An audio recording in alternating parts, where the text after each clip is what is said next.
একটা শব্দ আছে, পরিস্থিতি। অনেক মানুষের মুখে আমরা এই শব্দ শুনি। জীবনে যখন অসফল হই, দুঃখ আসে, সংকট আসে, কোনো বিপদ ঘনিয়ে আসে, তখন সমস্ত দোষ আমরা পরিস্থিতির ওপর চাপিয়ে দিই। আর দেখতে গেলে কোথাও না কোথাও ঠিকই করি। এই পরিস্থিতি প্রত্যেক দিনের মতো পাল্টাতে থাকে, কিন্তু এই দিন, এই রাত, এমন কেউ আছেন যিনি এর ওপরেও নিয়ন্ত্রণ সাধন করেন, আর তিনি হলেন সূর্য।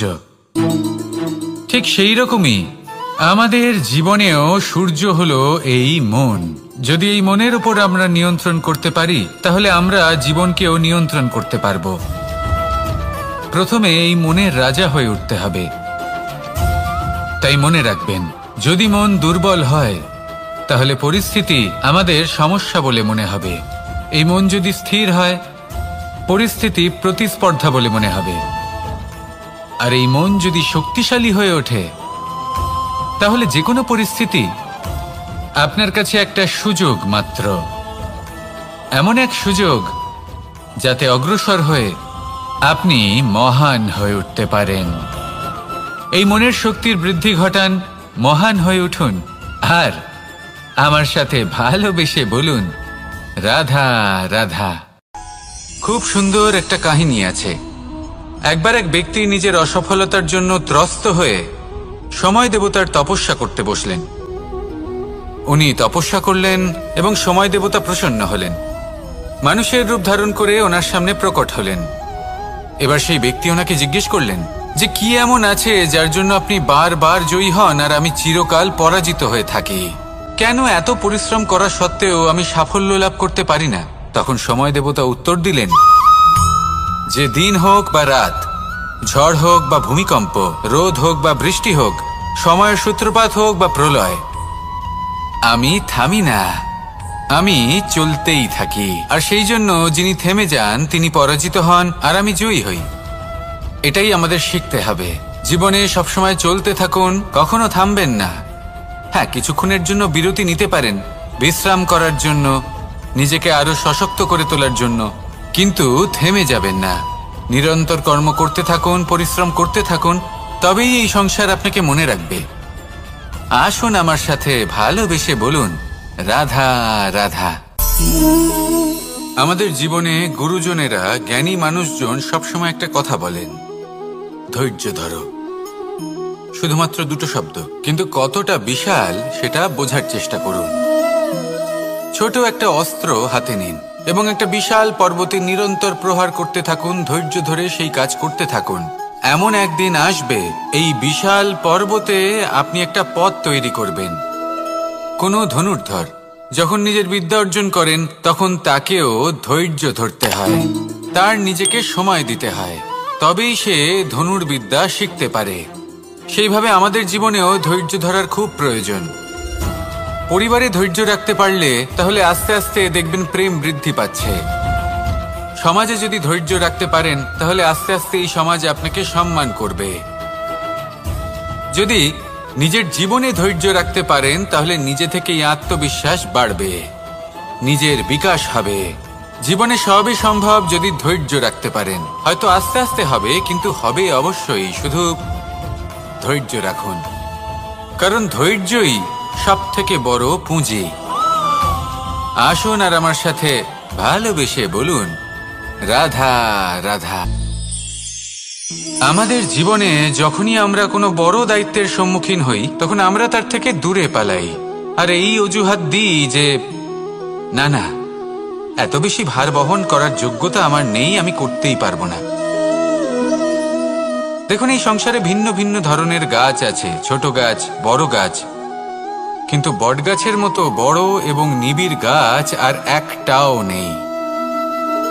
সে নিঃস্বার্থভাবে এই সংসারকে সেবা করে যায়, ছায়া প্রদান করে, শীতলতা প্রদান করে। আর যখন এমন সময় আসে যখন তার ওপর বোঝা অত্যন্ত বেড়ে যায়, সে কিন্তু কোনোভাবেই ভেঙে পড়ে না। তখন সে নিজের নিঃস্বার্থ কর্মের ফল লাভ করে, সেই নিঃস্বার্থ কর্ম যা সে করেছে। তার দেহ থেকে ছোট ছোট ঝুড়ি বার হয় এবং তা কাণ্ডের আকার ধারণ করে। সেই কাণ্ড মাটির কাছে পৌঁছয় এবং তারপর তা বটগাছের সহায়ক হয়ে ওঠে। সে ভেঙে পড়ে যায় না। এইভাবে আপনিও জীবনে নিঃস্বার্থভাবে সবার সেবা করুন, ভালোবাসুন, সবাইকে সাহায্য করুন।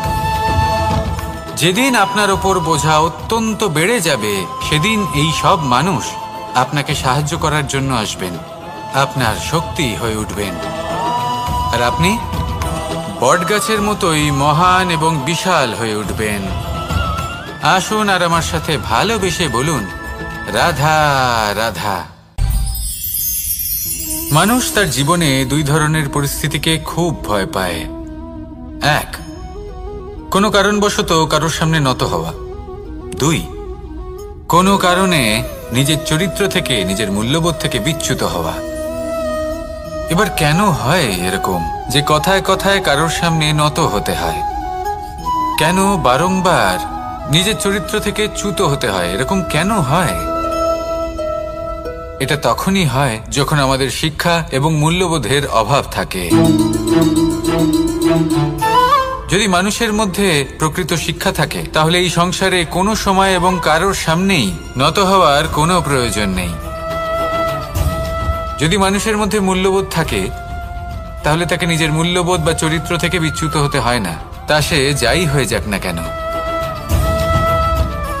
কোনো বালককে যদি জন্ম থেকেই সুশিক্ষার অধিকারী করা হয়, শিক্ষিত করা হয়, মূল্যবোধের অধিকারী করা হয়, তবে সে এই সংসারে এমন কর্ম করবে যাতে সে নিজেকে, নিজের পরিবারকে, সমগ্র সমাজকে গর্বিত করতে পারে।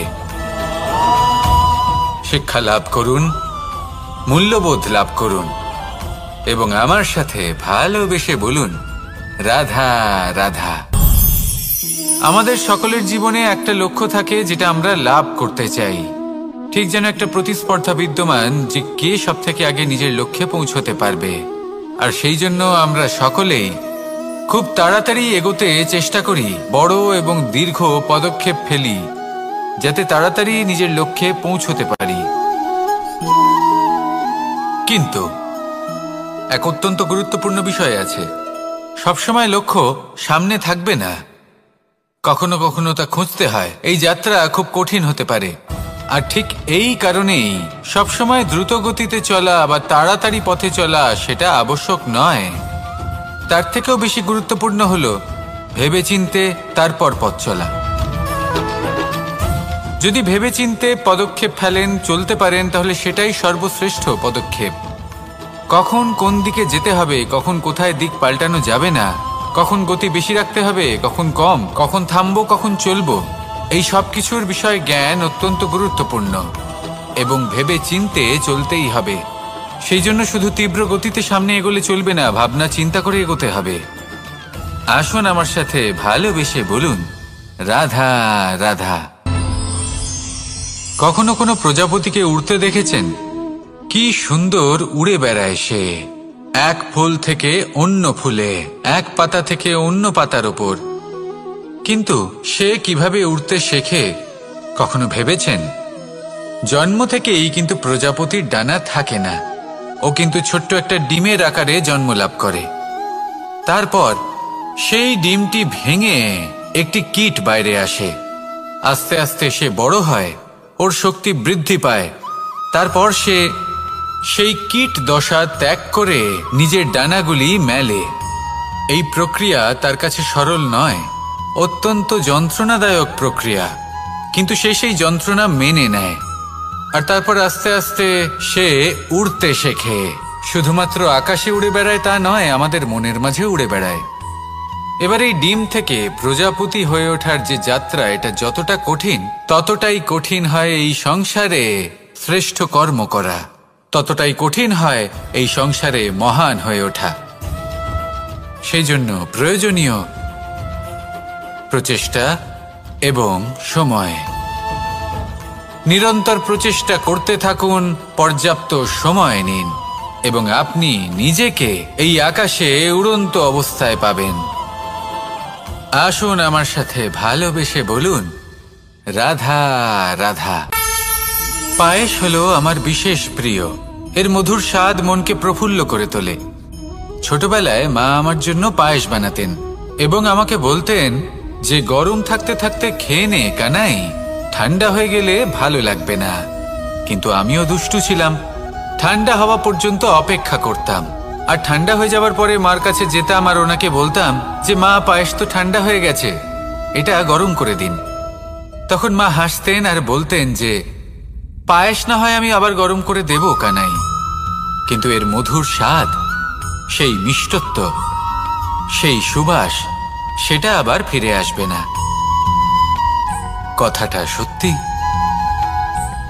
আর এই সত্যটাই আমাদেরও জীবনের সত্য। আমাদের জীবনের মধুর সম্পর্কগুলি, এতে যখন কটুভাব প্রবেশ করে তখন সেই মিষ্টত্ব ফিরিয়ে আনা প্রায় অসম্ভব ব্যাপার হয়ে যায়। আপনি চেষ্টা করে সেই সম্পর্ক ঠিক করতেই পারবেন, তার জন্য অগাধ পরিশ্রম করতে হবে, কিন্তু আবার সেই মিষ্টত্ব কখনো ফিরে আসবে না। সেই জন্য আপনার জীবনের যে মধুর সম্পর্ক আছে, যতটা সম্ভব চেষ্টা করুন তাতে মিষ্টত্ব বজায় রাখতে। কটুভাব আসতে দেবেন না। আসুন আর আমার সাথে মধুর স্বরে বলুন, রাধা রাধা। শব্দ, শব্দ আসলে কি? শুধুই কয়েকটি অক্ষরের সমষ্টি, নাকি আমাদের বাণী? এই শব্দ এমন এক শক্তি যা কাউকেই নিজের বশবর্তী করে ফেলতে পারে। শব্দ এমন এক অস্ত্র যা কাউকে ক্ষত বিক্ষত করে দিতে পারে। এই শব্দ হলো একটি নাদ স্বরূপ, যা কোনো ঘুমন্ত ব্যক্তিকেও জাগিয়ে তুলতে পারে এবং নিজের লক্ষ্যের দিকে অগ্রসর করতে পারে। শব্দে এত শক্তি আছে যে কারোর মনে এতটা আঘাত দিতে পারে যে সে হয়তো জীবনে আর কখনো এগোতেই পারল না। তাহলে এই শব্দের প্রয়োগ খুব ভেবে চিন্তে করবেন। এবং এই শব্দের মতোই হলো নীরবতা। অনেক সময় এই নীরবতা আমাদের সহায়ক হয়ে ওঠে, অনেক সময় এটা আমাদের অনুশোচনাকে অনেক বেশি বাড়িয়ে তুলতে পারে।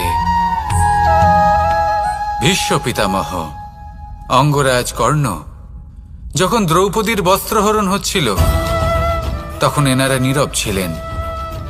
দুর্যোধনের বিরোধিতা করেননি, ওকে বাধা দেননি।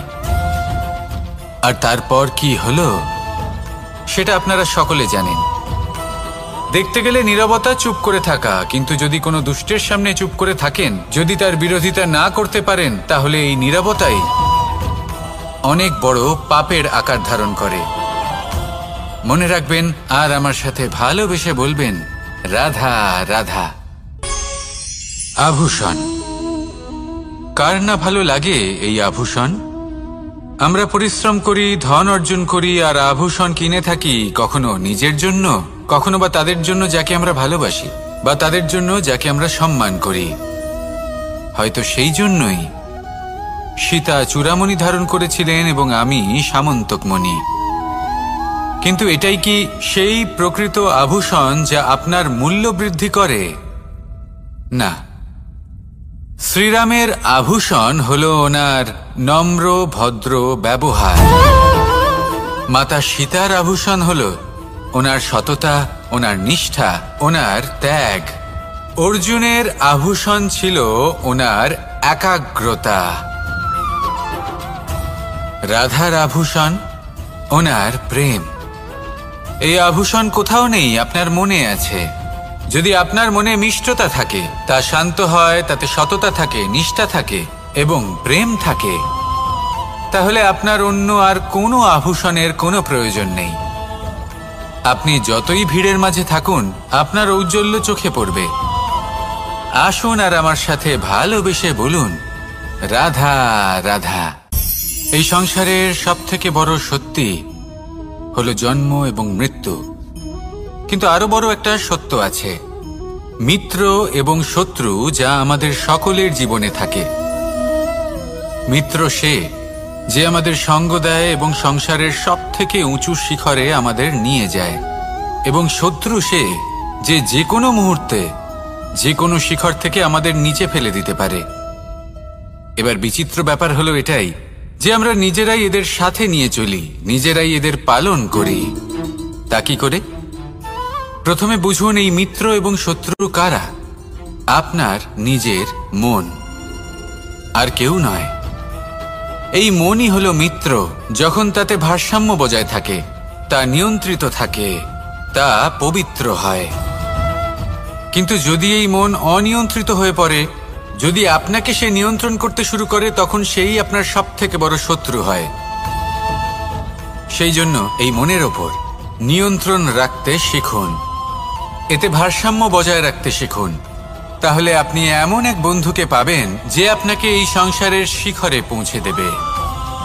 আসুন আমার সাথে ভালোবেসে বলুন, রাধা রাধা। ঈশ্বর আসলে কে? সংসারের বেশিরভাগ মানুষের কাছে ঈশ্বর হলেন এই সংসারের রচয়িতা, পালনকর্তা। কারোর কাছে উনি জ্ঞাতা, কারোর কাছে উনি হলেন আস্থার প্রতীক, আবার কারোর জন্য শুধুমাত্র অন্ধ বিশ্বাস। কিন্তু এই ঈশ্বর কি কোনো শরীর, নাকি একটা বোধ, নাকি শুধুই শ্রদ্ধা? ঈশ্বর হলেন তিনি যিনি হলেন আপনার ইষ্ট। সেই জন্যই তো গুরু, মাতা, পিতা এনাদেরও ঈশ্বরই বলা হয়েছে। যাদেরকে আমরা ঈশ্বর বলে মনে করি, যারা আমাদের ইষ্ট, তারা আমাদের একটি পথ দেখান, একটি দিকে চালিত করেন। সেই পথে চলে আপনি শুভ কর্ম করতে পারেন। আর যখন কোনো ব্যক্তি তার ঈশ্বরের আদেশ পালন করেন, তখন সে নিজে থেকেই শুভ পথে অগ্রসর হয়ে যান। বেশ কয়েকজন মানুষ ঈশ্বরের ওপর আস্থা রাখেন এবং ভাবেন যে অনুচিত কোনো কাজ করা উচিত নয়, ঈশ্বর দেখছেন। ওনারা ভয় পান যে কোনো অনুচিত কর্ম করলে কে জানে তার পরিণাম কি হবে। এমন অনেক ব্যক্তি রয়েছেন যারা ঈশ্বরকে বিশ্বাস করেন এবং জানেন যে ঈশ্বর তাদেরকে দেখছেন, তাই যে যে শুভ কর্ম ওনারা করেছেন তার ফল তারা অবশ্যই পাবেন। এবার আপনি ভয় পেয়ে ঈশ্বরকে বিশ্বাস করবেন, নাকি বিশ্বাসের দ্বারা ঈশ্বরকে বিশ্বাস করবেন, সেই সিদ্ধান্ত আপনারই। কিন্তু হ্যাঁ, যদি আপনার মনে ঈশ্বরের জন্য কোনো স্থান থাকে, যদি আপনার কোনো ইষ্ট থাকেন, যদি আপনি কাউকে ঈশ্বর মনে করেন, যার প্রত্যেক আদেশ আপনি পালন করে থাকেন, তাহলে বলি, ঈশ্বর কখনো আপনাকে অনুচিত পথে চালিত করবেন না। আসুন আমার সাথে ভালোবেসে বলুন, রাধা রাধা। এই সংসারে ভিন্ন ভিন্ন ধরনের গাছ আছে, অসংখ্য ধরনের প্রজাতি আছে। কিছু গাছ পাতা দিয়ে থাকে, কিছু ফুল, কিছু ফল। কেউ ছায়া প্রদান করে, কেউ শীতলতা প্রদান করে, কেউ নিজেকে খুব কষ্ট দিয়ে এই সংসারের বিকাশে সহায়ক হয়ে ওঠে। কিন্তু এই সবার মধ্যে একটা বিষয় কিন্তু সমান, এরা প্রত্যেকেই পাতা ছাড়া, ফুল ছাড়া, ফল ছাড়া জীবিত থাকতেই পারে, কিন্তু কোনো বৃক্ষই শিকড় ছাড়া বেঁচে থাকতেই পারে না। এটাই হলো রাধার। ঠিক সেইভাবেই আমাদের জীবনে শক্তি হোক, ধন হোক বা সাফল্য হোক, আমাদের বা আমাদের পরিবারের প্রসন্নতাই হোক, এই সব কিছুর আধার হলো, সবকিছুর মূল হলো পরিশ্রম। তাই জীবনে চিরকাল পরিশ্রম করতে থাকুন। যদি আপনি জীবনে মহান হবার পথে অগ্রসর হতে চান, তাহলে পরিশ্রম করুন। এই পরিশ্রম দ্বারাই নিজের পরিবারকে প্রসন্ন করুন, নিজের বন্ধুদের প্রসন্ন করুন, এই সমাজকে গর্বিত করুন। আসুন আমার সাথে ভালোবেসে বলুন, রাধা রাধা। এই সংসারের সব থেকে বড় রোগ কোনটা? কেউ বলবে মানসিক রোগ, কেউ বলবে সেই রোগ যা সর্পদংশনের ফলে হয়ে থাকে। এই সংসারে ভিন্ন ভিন্ন ধরনের রোগ আছে এবং তার সাথে ভিন্ন ভিন্ন ধরনের যন্ত্রণাও রয়েছে। এমন একটা রোগ আছে যা চোখে দেখা যায় না, যা আপনার শরীরে কোনো দাগ রেখে যায় না, কিন্তু আপনার আত্মাকে পর্যন্ত ক্ষত বিক্ষত করে, অসুস্থ করে তোলে, বিনাশ করে দেয় আপনাকে এবং তার সাথে আপনার আত্মাকেও। এই অসুখের নাম হলো লালসা। লালসা, যে কর্ম সাধন করেছেন তার থেকে বেশি ফল লাভ করার আশা। লালসা, যা আজ আছে তার থেকে অনেক বেশি লাভ করার ইচ্ছে। এই ইচ্ছে এই সংসারে সবার থেকে এগিয়ে থাকার আপনাকে প্রেরণা যোগাবে, কিন্তু তার জন্য আপনাকে অপরাধযোগ্য কাজ করতে উৎসাহিত করবে। আপনার বন্ধু, আপনার আত্মীয়, আপনার পরিবার, এই সবার থেকে আপনি কখন দূরে চলে যাবেন আপনি বুঝতেই পারবেন না। উচিত অনুচিত কোনটা, ধর্ম অধর্ম কোনটা, সব ভুলে যাবেন আপনি। সেই জন্য মনে রাখবেন, নিজের জীবনে যদি আপনি লালসার থেকে নিজেকে দূরে রাখতে পারেন, তাহলে এর অর্থ হলো যে আপনি এই সংসারের সবথেকে বড় অসুখের ওপর বিজয় লাভ করেছেন। আসুন আমার সাথে ভালোবেসে বলুন, রাধা রাধা। এই সাগর কত বিশাল আকার, কখনো শান্ত কখনো উত্তাল, কিন্তু এই সাগরকে এত মহান কে করে তুলল? জল। এবার এই জলের যাত্রা দেখুন, সেটা কতটা কঠিন। এই জল সাগরে থাকে, সূর্য ওকে এতটা উত্তপ্ত করে তোলে যে এই জল নিজের অস্তিত্ব হারিয়ে ফেলে এবং বাষ্পে পরিণত হয়ে হাওয়ায় মিলিয়ে যায়। তারপরে আকাশে যায় আর নিজের অস্তিত্ব আবার হারিয়ে ফেলে, মেঘে পরিণত হয়।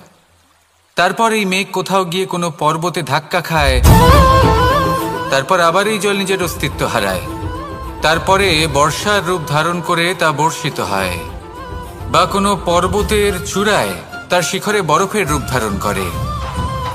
তারপরে এই বর্ষা মাটির দিকে নিজের যাত্রা শুরু করে। এবার মাটিতে ঝরে পড়া এই বর্ষা স্রোতের আকার ধারণ করে এবং আস্তে আস্তে বইতে থাকে। এই নদীর আকার ধারণ করে এবং নদী রূপে বইতে বইতে পাথরে ধাক্কা খায় বা কোনো পর্বতে ধাক্কা খায়, আর তারপর এই নদী এসে সাগরে সমাহিত হয়ে যায়। নদীর এই জল আবারও নিজের অস্তিত্ব হারিয়ে ফেলে, কিন্তু এইবার সেই জল নিজেই সাগরে পরিণত হয়। এটা আমাদের সকলের জন্য একটা শিক্ষা যে এই সংসারে জীবন এবং সময়ের হলো এক অনন্ত যাত্রা।